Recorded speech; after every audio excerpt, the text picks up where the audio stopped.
Hello everyone, welcome to racepush.com. I am Paulie, your host. This is the race recap show for the ChumpCar inaugural race at Circuit of the Americas. The Double Eight took place on Friday and Saturday of last weekend. Went there with big hopes and aspirations that it would be a fantastic weekend, and it did not disappoint, with both the entrance list and temperatures in the triple digits. It was a tough race, but still great fun to watch, and the majority of the teams did finish the race in good form. So let's get into that. Look at Friday's results. We had R-Bank Racing, R-Bank Racing finishing in first position, but that's an EC class. That's the Saab 900 Turbo. The OB Prestige Auto actually finishing first in the race then, with their A-Class Honda Civic. Jackie Yake's team with their Mitsubishi 3000 GT, a C-Class car, finishing second. And 94 Motorsports in their SC300 C-Class car. And in fifth position was the fastest car of the weekend. It was from the 636 Squadron team in their M3. That's another EC car, turning in a lap time of a 2:44, which would be bested by 3 full seconds the next day. And we kind of saw that as a trend looking at the video and so forth as the teams were working their way through that weekend. That Friday was definitely a feeling out period for the teams. The good thing was we noticed that there was a lot of the driving amongst the teams was cordial. There wasn't a lot of contact. People were being smart and careful as they were learning this new racetrack in Austin, Texas. So let's see, we had Tyler Pedersen, his car, they had broken a rear axle, but they were able to fix it that evening, so they were ready for Saturday's race. And a similar story for Birmingham too, with their SC300, that they had a rear wheel bearing failure. They too were able to fix that and be prepared for the race on Saturday, which again, most of the teams were able to best their times and improve a great deal. That didn't mean that all of the teams had everything figured out. Here we're on board the E-Racing team in the car that they nicknamed Ella, as heading down into one of the faster corners. That a lot of heavy braking down here going into this corner. And as you can see, now this is on Saturday. This is the second day, and a near miss there,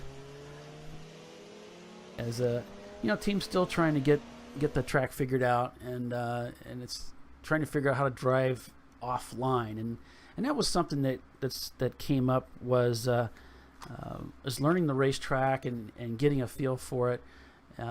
So many times, the guy that goes out first under the yellow flag condition before he takes the green has time to go out and drive the course and sort of get acclimated and hopefully spend time to find all of the flag stations. However, the guys that come in behind him, the next 2, 3, 4, however many drivers you take to the track, they don't get that opportunity really at slow speed. They're rolling out on what I call a hot track, meaning everybody's up to speed. They got their mojo. They've got themselves in a pace, right? They've got their rhythm down. And then you come on the scene into the middle of this dogfight of 100 cars, and you've never driven on this racetrack before. Some of the guys never drove the car before either. So and it's 100 degrees, and you're trying to get used to driving this thing, and it's such a fast racetrack. It's unbelievable. So trying to get up to speed. And just as what I do is, when I first go out onto the racetrack, and I'm often in that situation where I have no warm-up lap whatsoever, go out hot, I know my first couple of laps are going to be garbage anyway, right? So I take the time as I'm trying to feel the car underneath me to look for those flag stations. There were reports that came back from drivers that the flag stations in some cases were not really in the line of sight. They're in the field of view, but they're not in the line of sight. So you had to be intentional in looking for those flag stations in order to stay to stay up to your knowledge as to whether or not the corner was in a yellow state or not. And so unfortunately, there was quite a bit of that going on towards the end of the day on Saturday. So that's day 2. In fact, the officials decided they needed to increase the amount of time that they were going to penalize these cars for the teams for passing under yellow. Hopefully that message got down to all the teams so that plan was effective, so everybody knew there was a problem. But whatever the case may be,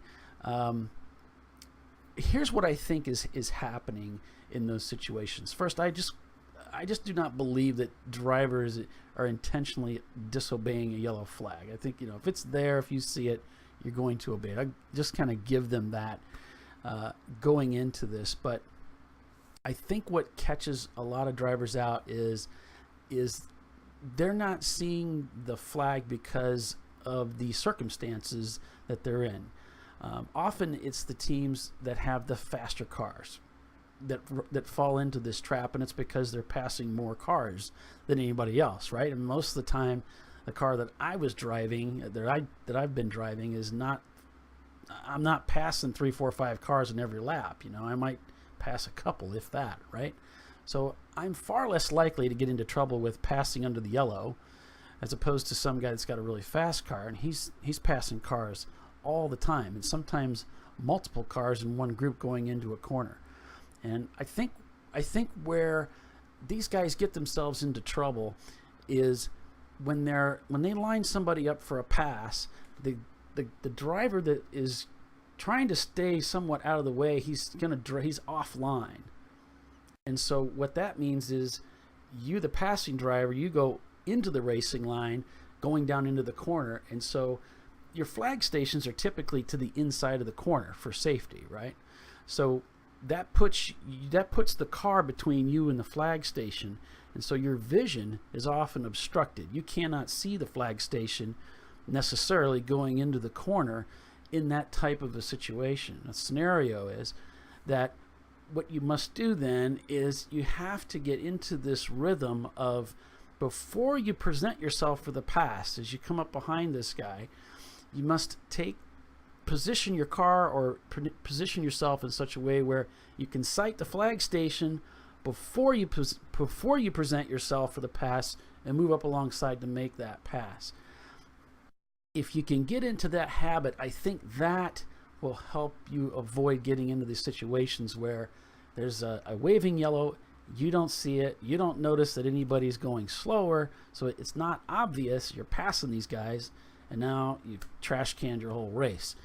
As a slower car, you may not notice the yellow flag going in, but it often doesn't matter because, number one, you're a slower car and you're probably not passing anybody. So you often get away with not paying as close attention to those flag stands. But as a faster car, you're going to need to take the time to do that. It just ruins your race, ruins it for everybody, and it's unsafe. Not to mention that it's unsafe. So we don't want that. So hopefully some of those tips will be helpful to you. This race was easily the most well-covered race in the history of ChumpCar. There was a ton of live video that was shot by Bill Strong that was uploaded and live streamed right into their Facebook page. So if you're not already on Facebook and haven't liked their page, make sure you do that. Tons of really cool information, and some of those videos had over 1,000 views. There's a lot of people watching those videos. Definitely a lot of interest in this organization as it grows and goes forward. So I hope you'll continue to be a part of that. If you're not a part of it, make sure you get online and become and like that page so you can get those updates. It's pretty cool.